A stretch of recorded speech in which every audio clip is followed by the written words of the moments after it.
အားလုံးပဲမင်္ဂလာပါကျွန်တော်ရဲ့မြန်မာ knowledge PD channel လေးကနေကြိုဆိုလိုက်ပါတယ်ခင်ဗျโอเคကျွန်တော်ဒီနေ့ညမှာပြောပြပေးမယ့်နည်းလေးကတော့ကျွန်တော်ဒီပုံလေးကိုတစ်ချက်သွားလိုက်အောင်เนาะโอเคကျွန်တော် Facebook ထဲမှာထဲဝင်မယ်ကျွန်တော် account လေးကိုဝင်လိုက်မယ်အဲဒီမှာတင်ထားရပေါ့နော်ဒီနည်းလေးပါဒါကတော့ကျွန်တော် original ပုံလေးဖြစ်ပြီးတော့အပေါ်ကတော့ကျွန်တော်ပြင်ထားတဲ့ပုံလေးပေါ့နော်ဒီပုံလေးကိုတော့ကျွန်တော်နည်းနည်းလေးတော့အချိန်ပေးရမယ်ဗါလဲဆိုကျွန်တော် Lightroom နဲ့ကျွန်တော်ဒီ Snapseed နဲ့ကိုနှစ်မျိုးပေါင်းထားတယ်ပေါ့နော်โอเคဒီဗီဒီယိုလေးမစခင်မှာကျွန်တော်လိုအပ်တဲ့ပုံစံလေးကတော့ကျွန်တော်တစ်ခုရှိတယ်ပေါ့နော်โอเคအဲ့ဆိုလို့ရှိရင်ကြည့်လိုက်အောင်ကျွန်တော်ပုံစံလေးကဘာလေးဖြစ်မလဲဆိုတော့ခါကျွန်တော်ဒီမှာပါဒီပုံစံလေးလိုတယ်ပေါ့နော်ဒီဟာလေးပေါ့โอเคဒီဟာလေးရှိရင်ရပါပြီဗျဒါလေးတော့ကျွန်တော်ရဲ့ description မှာပြပြ comment မှာပြပြလာ download ရပါတယ်ပြီးလို့ရှိရင်ဒါကျွန်တော်ရဲ့ messenger မှာလည်းလာ download ရပါတယ်ခင်ဗျโอเคဒါစင်းနေဖြစ်ပြီဆိုရင်တော့ကျွန်တော်တို့စလိုက်ရအောင်โอเคပထမဆုံးအနေနဲ့ကျွန်တော်ဒီ Lightroom room နဲ့ဝင်မယ်ပေါ့နော်โอเคဒါ Lightroom နဲ့ကျွန်တော်ပြင်ထားတဲ့ပုံလေးပေါ့နော်ဒါလေးကိုကျွန်တော်ရှင်းလိုက်မယ်โอเคပြီးလို့ရှိရင် Lightroom ဝင်ပါမယ်โอเคကျွန်တော်ဒီမှာ Lightroom နဲ့ကိုရောက်ပြီဆိုလို့ရှိရင်ကျွန်တော်ဒီမှာအလဲအပေါင်းလေးကိုနှိပ်မယ်ဒီကျွန်တော်ပြင်မဲ့ပုံလေးပေါ့နော်ပြင်မဲ့ပုံလေးကိုရွေးမယ်ပေါ့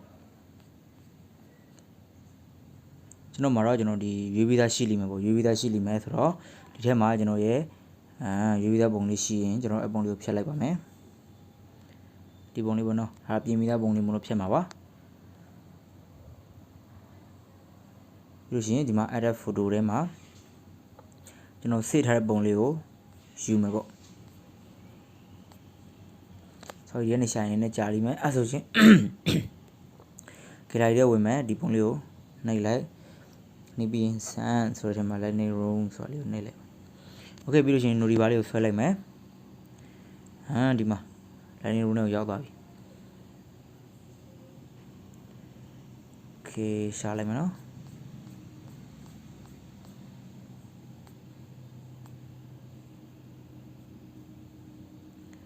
ဒီမှာဒါကျွန်တော်တို့ original ပုံလေးရပြီဆိုလို့ရှိရင်ကျွန်တော်ပထမဆုံးအနေနဲ့ပြင်မယ်ပေါ့နော်ပြင်မယ်ဆိုလို့ရှိရင် light ထဲကိုသွားပါမယ်အလင်းရောင်ထဲမှာကျွန်တော်ဒီမှာ shadow ဆိုတာလေးကိုတင်လိုက်မယ်โอเคနော် shadow ဆိုတာကိုတင်ပြီးရင်ကျွန်တော်ဒီမှာ white ဆိုတာလေးကိုနည်းနည်းလေးတင်မယ်နည်းနည်းလေးနော်โอเคဒီနှစ်ခုတင်ပြီးရပါပြီပြီးလို့ရှိရင်ဒီမှာ temperature လေးကိုသွားမယ် temperature ကိုသွားပြီးရင်ကျွန်တော်ဒီမှာ vibrance ဆိုတာလေးမှာကျွန်တော်ဒီမှာဒါရှိတော့ကျွန်တော်နည်းနည်းတင်လိုက်မယ်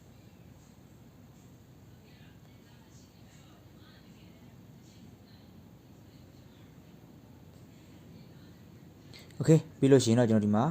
ဒီဘာပေါ့နော်အပေါ်ကနေပြီးတော့ mesh mesh ဆိုတဲ့ထဲလေးဝင်မယ်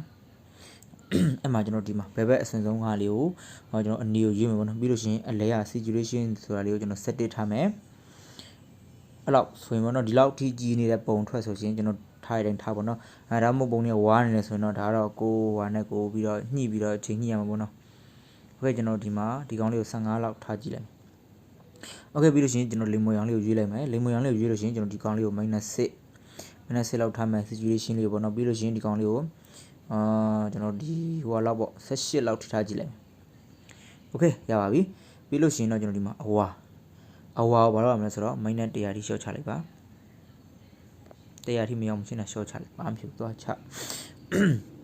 โอเคပြီးလို့ saturation လေးကိုကျွန်တော်40လောက်ထိရှော့လိုက်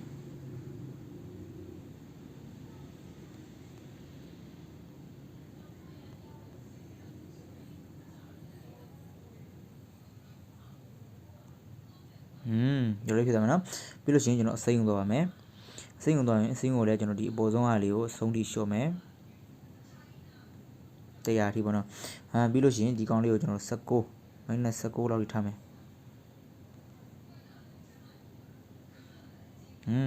19လောက်ထားမယ်ပြီးလို့ရှိရင်ကျွန်တော်အောက်ဆုံးအားလေးကိုကျွန်တော်အပေါင်း30လောက်ထိထားကြည့်လိုက် nice โอเคနော်ပြီးလို့ရှိရင်တော့ကျွန်တော်ဒီမှာမိုးပြရောင်ပေါ့နော် sky blue လို့ခေါ်တဲ့အကောင်လေးကိုကျွန်တော်-98လောက်ထိထားကြည့်လိုက်မယ်ပြီးလို့ရှိရင်တော့အပြာရောင်ကိုလည်းကျွန်တော်ဒီ69လောက်ထိရွှေ့ပေါ့နော်100လည်းထားရရပါတယ်ဒါပေမဲ့ကျွန်တော်တို့69ပဲကြိုက်တယ်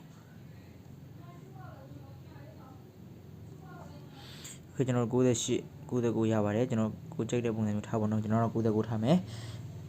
ပြီးလို့ရှိရင်ကျွန်တော်အနေရင် ဒီကောင်လေးကိုတော့ကျွန်တော်နည်းနည်းလေးရှော့လိုက်မယ်ရတယ်နော်ဒီကောင်လေးကတော့ပြဿနာမရှိဘူးပြီးလို့ရှိရင်ဒီကောင်အနီလေးကိုယူရမယ်အနီအရင်ကတော့ဒီကောင်လေးကိုကျွန်တော်34 35လောက်ထိထားမယ်ပြီးလို့ရှိရင်ဒီကောင်ကို16လောက်ထိရှော့ချလိုက်မယ်โอเคနော်ပြီးလို့ရှိရင်တော့ဒီကောင်လေးကိုကျွန်တော် plus 16လောက်ထိရွှေ့လိုက်မယ် nice ခေပြီးလို့ရှိရင်တော့ done ဆိုလို့နှိပ်လိုက်ပါဒီလိုဖြစ်သွားပြီနော်ဒီလိုဖြစ်သွားပြီဆိုလို့ရှိရင်ဒီဘက်ကိုသွားလို့ရှိရင်ကျွန်တော်ဒီမှာ vibrate ဆိုလို့ရှိတယ်အဲ့လေးကိုကျွန်တော်နည်းနည်းလေးတင်လိုက်မယ်โอเคနော်ပြီးလို့ရှိရင် mid point လေးကိုလည်းတင်မယ်ကျွန်တော်60ကျော်လောက်ထိပေါ့နော်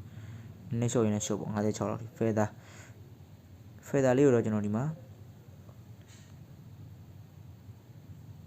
နည်းနည်းတင်မယ်ပေါ့နော်အဲကျွန်တော်56လောက်ထိတင်မယ်ပြီးလို့ရှိရင်ဒီကောင်လေးကိုသွားမယ်ဒီကောင်လေးကိုသွားပြီး noise reduction ဆိုတာလေးမှာ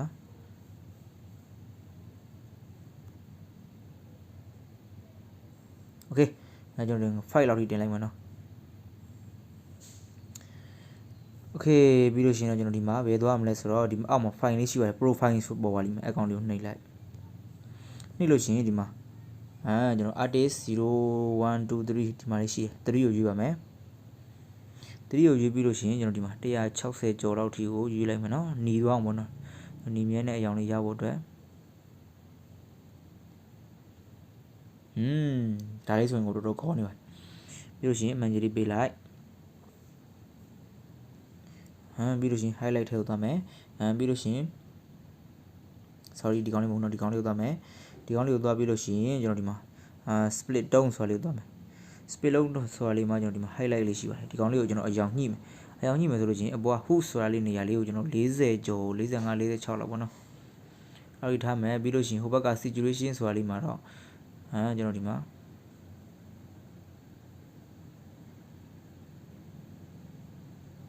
ကျွန်တော်ဘယ်လောက်ထားမလဲဆိုတော့48လောက်ထားမယ်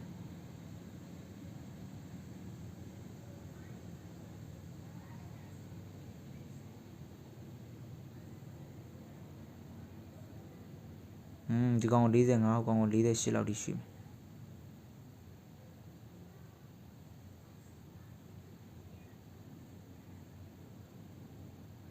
ဒါလေးတော့နည်းနည်းလေးလက်ပေါက်လေးတော့ကတ်တယ်နော်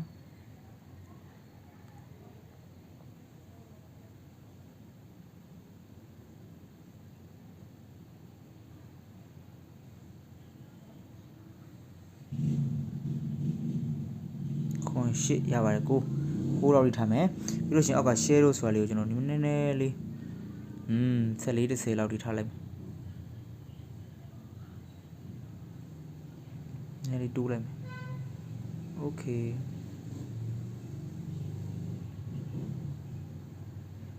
19ရှစ်ဒီလောက်ထားကြည့်လိုက်မယ်ပြီးလို့ရှိရင် valence ဆိုတဲ့နေရာလေးကိုကျွန်တော်ဒီမှာ23 24လောက်ထိရွှေ့လိုက်မယ်နော်โอเคရပါပြီဒီလောက်ဆိုရပြီဆိုလို့ရှိရင်ကျွန်တော်ဒီမှာ share ဆိုတာလေးကိုနှိပ်မယ်ပြီးရင် save divide โอเคနော်ပြီးလို့ရှိရင်ဒီကောင်လေးကိုနှိပ်ပြီးလို့ရှိရင် share to ဆိုတဲ့ထဲမှာတော့ဘယ်လိုသွားမလဲဆိုတော့ပြပါတယ်အဲဆိုလို့ရှိရင်ကျွန်တော်ဒီမှာ snapseed ကိုယူပြရပါမယ်โอเคဒီမှာ snapseed โอเคဒါဆိုလို့ရှိရင်ကျွန်တော် snapseed တွေကိုတစ်ခါရောက်သွားပြီနော်ရောက်သွားပြီဆိုလို့ရှိရင်ကျွန်တော်ဒီမှာ2တွေကိုတော့ပါမယ်2တွေကိုရောက်ပြီဆိုလို့ရှိရင်ဒီမှာ VIG NEDD ဆိုတာပေါ့နော်အတန်းထောက်ကကျွန်တော်လည်းသိချာမသိပါဘူးအဲဆိုရင်ဒီကောင်းလေးကိုနှိပ်မယ်နှိပ်လို့ရှိရင်ကျွန်တော်ဒီမှာဒါလေးတွေပေါ်လာလိမ့်မယ်နော်ဒါမျိုးလေးပေါ်လာလို့ရှိရင်ဒီလေးကိုနှိပ်အပေါ်ဆုံးကလေးကိုကျွန်တော် -0 ထိရှော့100ထိပေါ့နော်ရှော့ချလိုက်မယ်ပြီးလို့ရှိရင်ဒီလေးကိုဒီလောက်ထိထားမယ်ဒီဝန်းလေးချဲ့လို့ရတယ်နော်ချုံလို့ရတယ်နော်ဒါကတော့ကိုကြိုက်တဲ့ပုံစံမျိုးထားပါကျွန်တော်ဒီမှာလက်ကလေးလည်းဟိုမလုပ်တော့အောင်ကျွန်တော်ဒီလောက်ထိထားမယ်ပြီးလို့ရှိရင်ကျွန်တော်ဒီမှာဒီမှာ inner brightness ဆိုတာလေးဒါလေးကိုကျွန်တော်နည်းနည်းလေးတင်မယ်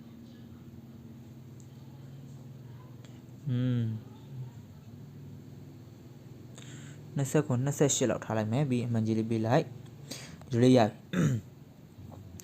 ပြီဆိုရှင်2တွေကိုထပ်ဝင်မယ် double exposure ထဲမှာဆောနာကကျွန်တော်တို့ down ထားတဲ့ပုံလေးကိုယူမယ်ပုံလေးကိုယူပြီးရင်ကျွန်တော်ဒီမှာ edit ဆိုတာလေးနဲ့သွားမယ်ပေါ့နော် okay ပြီးရင်တော့ကျွန်တော်ဒီမှာအမှန်ကြီးလေးပေးလိုက် okay နော် magic လေးပြလိုက်ပြီးအပေါ်ကဒီများလေးကိုနှိပ်ပြီးလို့ရှိရင် view edit ထဲကိုသွားရမယ်ပြီးလို့ရှိရင် double exposure ထဲမှာကျွန်တော်မျက်နှာနားလေးဟာလေးကိုဒီဘက်ကလေးကိုနှိပ်ပြီးတော့ဒီမျက်နှာပေါ်ကျတဲ့အဆက်ပြောက်လေးတွေကိုဖြတ်မယ်ပေါ့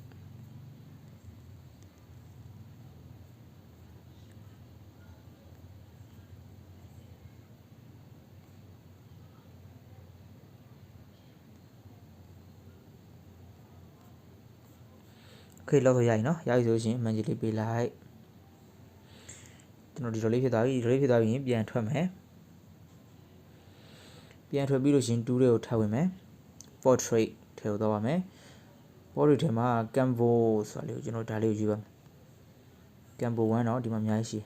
စီရင် canvas 1ဆိုတာလေးကိုယူပြီးရင်နည်းနည်းလေးတိုးလိုက်မယ်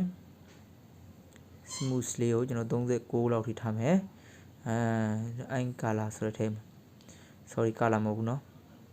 clarity ပေါ့เนาะဒါလေးကိုတော့ကျွန်တော်ဒီမှာ44အဲ့လောက်ထားမယ် magic လေးပေးလိုက် nice ပြီးလို့ရှိရင်တော့ကျွန်တော်ဘာသွားမလဲဆိုတော့ celebrity ဆိုတဲ့ထဲဒီမှာကျွန်တော်မျက်နှာလေးကိုထောက်ဝင်းလေးကိုချုံပြီးတော့ကျွန်တော် brightness လေးနည်းနည်းလေးတိုးမယ်14လောက်ပြီးရင် saturation လေးကိုနည်းနည်းလေးကျွန်တော်တိုးကြည့် short ကြည့်တိုးလိုက်တာပို့စီနည်းနည်းလေးတိုးလိုက်ပြီးလို့ရှိရင် structure လေးကိုနည်းနည်းလေး short လိုက် nice ဒီ magic လေးပေးလိုက်ပါ okay ဒါကျွန်တော်ဒီပုံလေးကတော့ပြီးသွားပြီပေါ့နော်ပြီးလို့ရှိရင်တော့ကျွန်တော်ဒီမှာ save ဆိုတဲ့လေးကိုနှိပ်ပြီးတော့ကျွန်တော်ဒီမှာ sorry ဒါလေး save ရမှာမဟုတ်ဘူးเนาะကျွန်တော်ဘယ်ကနေ save မှန်းတော့မသိတော့ okay ဒီမှာ done ဆိုတဲ့လေးကိုနှိပ်လိုက်ပါပြီးလို့ရှိရင်ကျွန်တော်ထွက်လိုက်မယ်ဒါဆို Lightroom room နဲ့ရောက်သွားပြီပြီးရင်ကျွန်တော်ဒီမှာ Snapseed ကိုပြန်ဝင်လိုက်မယ်ပြီးရင်တော့ကျွန်တော်ဒီမှာ export ဆိုတဲ့လေးကိုနှိပ်လိုက်ပါ nice ရပြီเนาะတစ်ချက်ကြည့်ကြည့်အောင် gallery လေးကိုတစ်ချက်ဝင်လိုက်မယ်ပေါ့နော်